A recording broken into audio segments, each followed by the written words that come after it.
All right, let's talk about it. I did a video earlier today with my Recover Loudly shirt, and I got some comments. So let's talk about it. In August, I will be 6 years sober.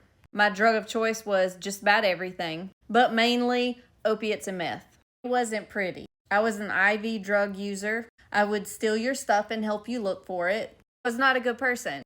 I did some really awful things during that time. It was 12 full years of full-blown addiction. It was bad, really, really bad at one point in time where my family took out a life insurance policy on me because they were certain they were going to have to bury me. Surprise! I'm still here like a cockroach. You can't kill me. I'm just kidding. I will say, though, that I barely made it out of it alive because I was snowballing so quickly down the wrong path that it wasn't even funny. I was like being catapulted by my own doing, nobody else.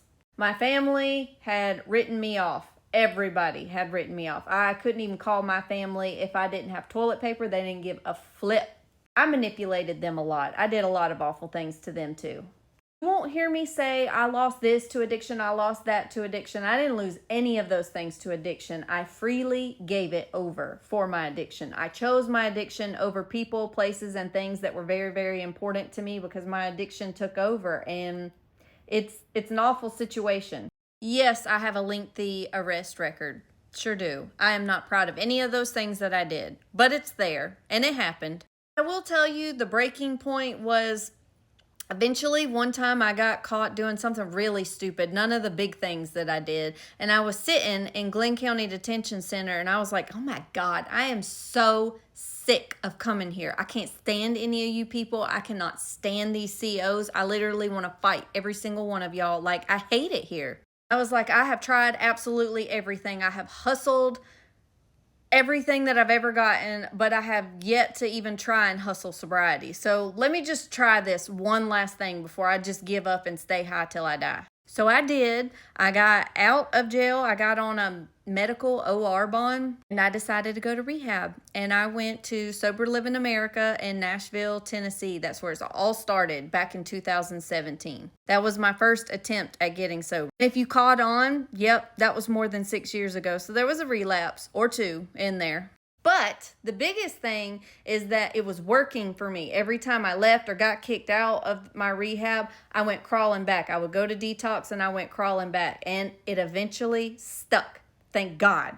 So every time I went to those AA meetings and NA meetings and they told me about all the promises God had for my life, and if I just would do this program, all of these things would come true, mainly being the life that I could dream of, that I would obtain. I have that now.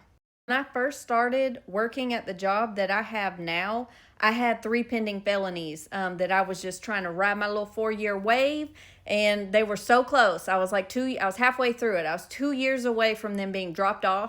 So at the job that I have, you had to have an alcohol pour handling permit, which requires fingerprints and a background check. So they told me whenever I went to go pick it up and I was going to my training class that day that they weren't going to give me my pour permit because I had pending felonies. I was like, you have got to give me this permit. Like, I'm on my way to train there right now. Like, you have to give me this permit. They ended up giving it to me. Don't know why. I have no idea why, because they normally, if it's a no, it's a no. Got that job, got through training. I'm still there 6 years later, and now I'm managing. But I can tell you, whenever they gave me the management position, I still had those 3 pending felonies for about 7 more months. They gave me the keys to the restaurant, the safe code, the alarm code. Didn't give me the Wi-Fi password, though. I will say that. I had proven myself to a point where they fully trusted me, and I had never been given an opportunity like that in sobriety, not until then.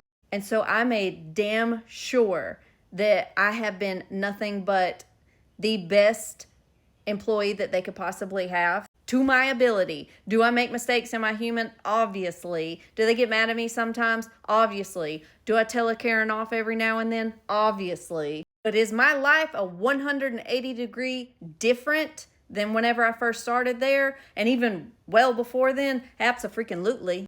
But I will tell you that there were a few times that I was detoxing in jail, and it was so rough. It was so rough. I was praying to God at night to kill me in my sleep because I could not take it anymore. Detoxing off of opiates is hell.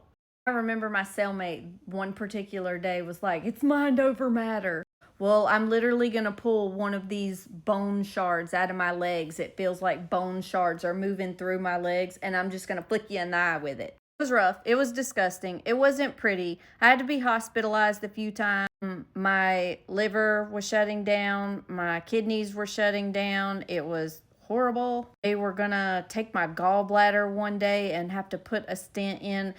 Anyway, it got nasty at one point in time, and the doctor just looked at me. I was like, you have got to change your lifestyle. You're gonna die. You're gonna die very, very soon if you don't stop.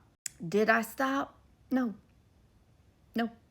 Maybe took about 7 or 8 more months after that last hospital stay before I did. And what's really disgusting is that all the things that I gave away due to my addiction, my custody of my children, my license, my car, jobs, a home, all of those things that I gave away to addiction, none of those things stopped me. What finally did it for me, I was so tired of being arrested, so sick of being in that place. That's honestly what did it. That's really sad to admit, but that's the truth of it. I was so tired of being arrested for the little stuff. Because I was like, if you'd have just known I was at the hotel like last week, never was arrested for the big stuff. All these tiny things, kept going back to the county jail. Like I said, it wasn't pretty and it wasn't easy, but all I needed was possible. I just needed it to be possible. I was willing to work hard for it, and I definitely did have to work hard for it. But it is possible, and so if anybody is struggling, please reach out, and remember, recover loudly so people don't die silently.